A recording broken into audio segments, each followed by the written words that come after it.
Shalom, jumpa lagi dengan saya Dr. Erna Bayu, SST, SEMM, MA, MPDK, MTH, MKes, DCL, Demin. Hari ini saya berada di Puskesmas Oitao, Kepulauan Semau. Saudaraku yang terkasih, Kepulauan Semau berada di wilayah Kabupaten Kupang, NTT. Kepulauan Semau itu juga kepulauan di mana Bapak Gubernur NTT lahir di sini. Saudaraku yang terkasih, saya bertemu dengan Ibu Ance dan Ibu Loni. Ibu Ance di sini selaku KTU yang mewakili Kepala Puskesmas yang saat ini sedang bertugas di luar. Sedangkan Ibu Loni adalah Bikor penanggung jawab di daerah atau area tugas daripada kebidanan. Baik, ibu-ibu yang terkasih, saya ingin menanyakan sesuatu. Kita bincang-bincang santai ya, jadi duduk santai aja. Ibu, untuk Ibu Ance. Ibu Ance, saya menanyakan satu hal.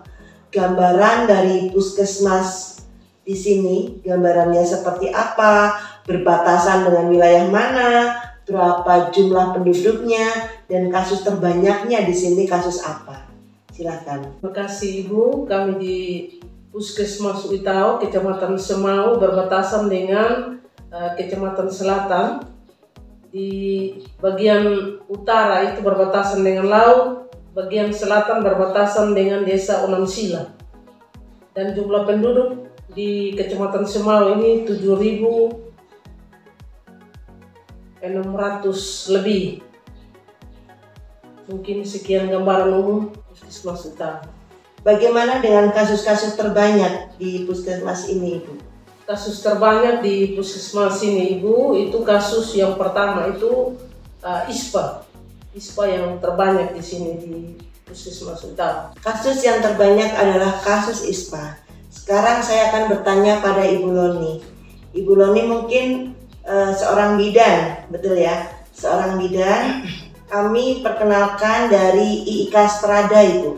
IIK Strada Indonesia Kediri. Salah satu prodi kami adalah prodi unggulan S1 Kebidanan, profesi, keperawatan dan nurse. Kami juga ada beberapa prodi yang lain seperti SKM, administrasi rumah sakit, radiologi, dan jurusan-jurusan yang lain ada jurusan S2 keperawatan, S2 kesehatan, dan S3 kesehatan.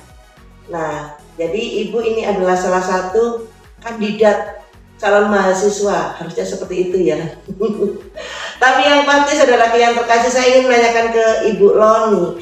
Ibu Loni, kira-kira kesulitan apa yang terjadi di Kepulauan Semau atau Pulau Semau yang kalau mau merujuk itu harus pergi dulu ke Kupang.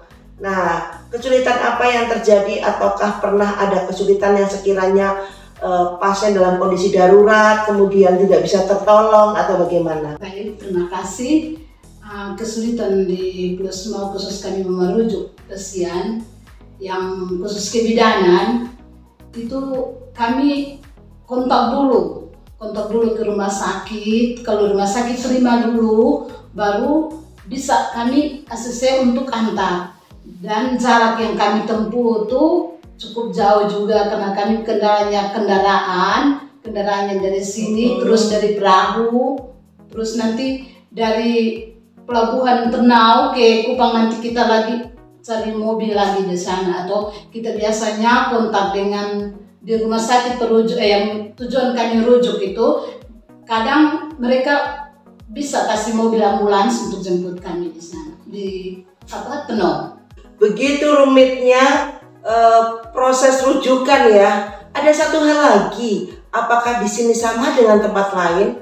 Karena biasanya kalau di NTT itu budaya antropologi itu memperhambat semuanya. Jadi banyak sekali orang yang terlambat rujukan karena terlalu lama berunding dengan sang pengambil keputusan. Nah, bisakah Ibu ceritakan, Bu Loni? Kita sering sekali dapat seperti itu, kasus seperti itu.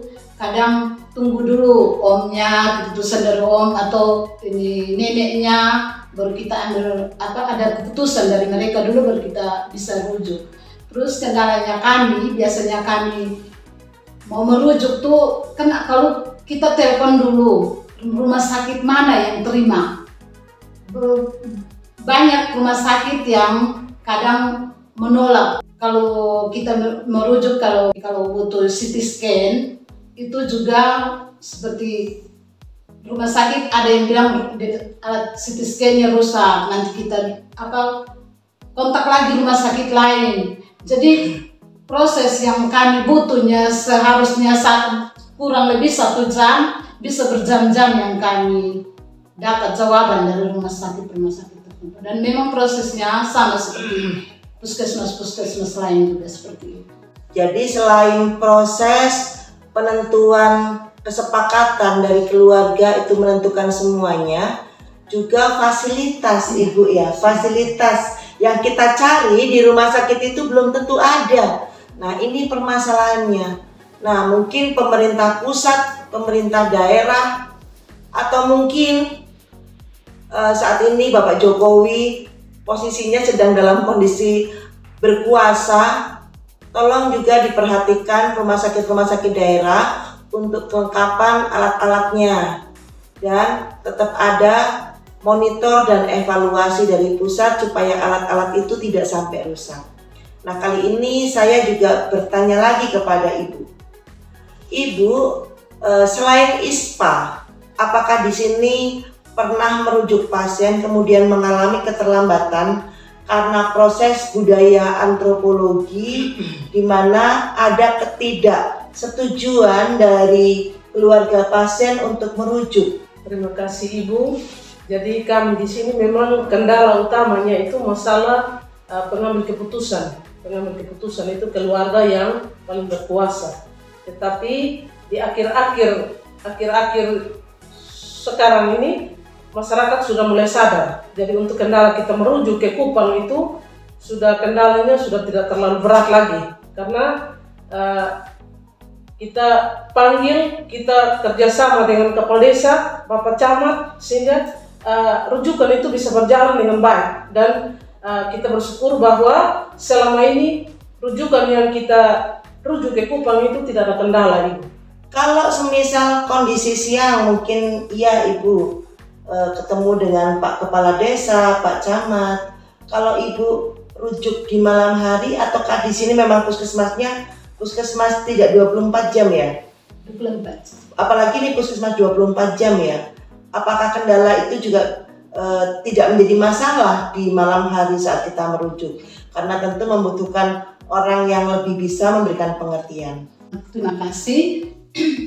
Memang akhir-akhir ini untuk keluarga tidak ada kendala untuk persetujuan untuk rujuk itu selalu siap. Keluarga selalu siap untuk merujuk. Kendalanya kami itu saat telepon ke rumah sakit itu yang sulit bagi kami. Dan itu memang kendala betul-betul untuk kami yang di pulau. Selama sendiri, karena memang saya penanggung jawab klinik bersalin dan penanggung jawab perawat inap. Jadi saya kebanyakan seperti itu. Kami kontak dulu, jawabannya di situ terima dulu, baru ini bisa kami antar. Tapi kalau jawabannya tidak, nanti 5 menit lagi, nanti kami kontak lagi. Baru mereka bilang tidak ada tempat, kami kontak lagi ke rumah sakit yang lain. Tapi kalau untuk keluarga mereka siap untuk antar. Biar 1 kali 24 jam mereka siap, malam juga. Ternyata ada sedikit perbedaan ya puskesmas yang satu dengan yang lain. Tetapi saya sudah melihat di sini ternyata tampak adanya keberhasilan pendekatan dari petugas kesehatan ke masyarakat, dan ada koordinasi yang bagus antar struktur ya. Jadi struktur kepegawaian di sini juga struktural yang ada di luar. Misalnya kerjasama dengan Pak Kepala Desa, Pak Camat, mungkin tokoh-tokoh masyarakat yang lain yang bisa memudahkan mereka untuk merujuk. Dan kendalanya yang muncul adalah tidak semua rumah sakit bisa menerima saat itu juga. Saya bisa membayangkan karena di Jawa itu dulu juga sempat kalau kita mau rujuk COVID itu sulit sekali karena nyaris hampir beberapa rumah sakit itu menolak karena memang sudah penuh.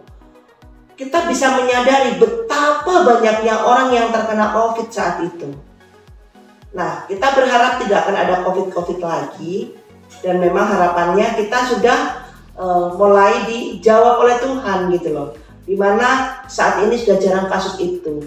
Saya ingin flashback, tanya dulu waktu ada COVID itu apa yang terjadi di sini? Saya tanya sama Ibu KTU dulu. Ya, terima kasih Ibu. Kalau dulu COVID kita rujuknya ke rumah sakit, tetapi ada kendala kita yang ada yang sakit di rumah tuh Ibu. Kadang-kadang teman-teman yang ke sana tuh keluarga tidak mau menerima kondisi bahwa keluarga mereka itu COVID. Iya, ada kalau mereka diancam. Tapi seiring berjalannya waktu Ibu, masyarakat sudah mulai sadar dan mau untuk divaksinasi karena dengan adanya penekanan dari pemerintah untuk harus ada kartu vaksin ketika mereka bepergian. Jadi dengan adanya penekanan itu masyarakat mulai sadar untuk mau divaksinasi COVID. Dan yang tadi kendala yang seperti malam kalau kita merujuk itu Ibu, itu tetap kerjasamanya secara baik dengan lintas sektor, kepala desa, keluarga. Kita mengandalkan orang-orang mengerti untuk membantu kita sehingga memperlancar rujukan itu. Mungkin sekian saja Ibu, terima kasih. Luar biasa ya, saya ingin bertanya ke kasus-kasus yang terkait dengan KIA karena di sini sebagai seorang bidan di tahun 2026 semua bidan sudah harus S1 dan profesi. Kalau tidak ada S1 dan profesi, SDM yang ada di sini, maka mereka semuanya akan tidak boleh menolong persalinan karena regulasinya seperti itu. Mau tidak mau SDM harus menyesuaikan. Padahal yang terjadi kalau SDM yang ahli, yang berpengalaman, yang pinter, tidak mau naik grade ke jenjang strata 1, maka yang terjadi adalah kematian kembali meningkat. Padahal saat ini yang namanya kematian ibu, kematian bayi, itu sudah menurun dan hasilnya luar biasa untuk daerah NTT. Apa harapan ibu ke depannya? Apakah ada impian, harapan teman-teman juga untuk naik grade ke perguruan tinggi atau ke sekolah yang lanjutannya lebih tinggi lagi dibandingkan yang kemarin? Kalau dari D3 tentu ke S1. Dan bagaimana harapannya dan bagaimana impiannya mungkin bisa berbagi dengan kami. Terima kasih. Terima kasih. Kalau harapan kami di sini, kami teman-teman bidan, kami di sini kebanyakan masih D3. Kalau bisa kami berdua nih senior. Ibu juga bidan? Ya, bidan, ibu juga bidan. Kami berdua nih senior. Karena memang kami harapan kami kalau bisa ada untuk jenjang kependidikan yang lebih tinggi ini ada di Kupang supaya kami bisa ikutnya di sini. Ke RPL lah. Ke tahun kemarin D3 itu kan bisa ada RPL. Karena kita di sini juga Ibu bukan hanya ini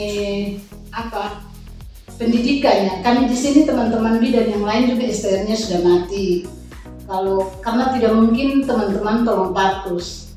Jadi harapan kami apakah bisa STR untuk seumur hidup karena kita teman-teman banyak kesulitan untuk buat STR-nya.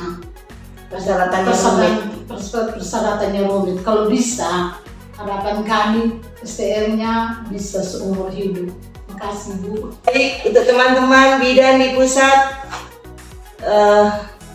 organisasi kebanggaan kita, organisasi Ikatan Bidan Indonesia yang ada di pusat, dengarkan jeritan suara kami.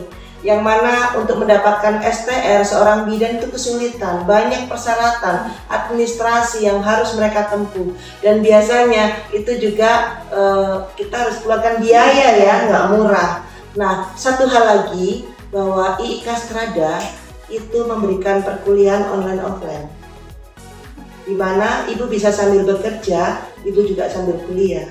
Dan kami dari dosen akan datang untuk memberikan pembelajaran secara offline karena kebetulan untuk wilayah Kupang itu kami sudah bekerja sama dengan kabupaten. Dengan Bupati sudah ada kerjasama, Melaka sudah ada kerjasama, kemudian beberapa kabupaten yang lain seperti Alor juga ada kerjasama, Kepulauan Flores juga. Jadi nggak usah khawatir untuk masalah kuliah. Anda tetap bisa kuliah di Kupang, tidak meninggalkan keluarga, tetapi secara offline Anda pun mendapatkan pengawasan full dari kami, di mana pada saat Anda pun mengambil profesi, kami akan datang mensupervisi seperti layaknya kampus-kampus yang lain. Jadi inilah manfaat dari kampus Merdeka, dan IIK Strada menangkap peluang itu untuk mengedepankan perkuliahan peningkatan SDM dengan kampus Merdeka. Jadi ibu-ibu, ada banyak peluang buat ibu-ibu, dan saya harapkan tidak menunda kita keinginan untuk atau tidak menunda keinginan untuk belajar dan tidak menghambat orang lain untuk maju, karena Tuhan akan menyertai Anda semuanya, semisal Anda tidak menghambat siapapun. Baik, dari IIK Strada kita akan beralih untuk melihat kegiatan teman-teman yang lain di Puskesmas ini. Terima kasih, Tuhan berkati. IIK Strada hebat dan luar biasa. IIK Strada Indonesia hebat dan luar biasa.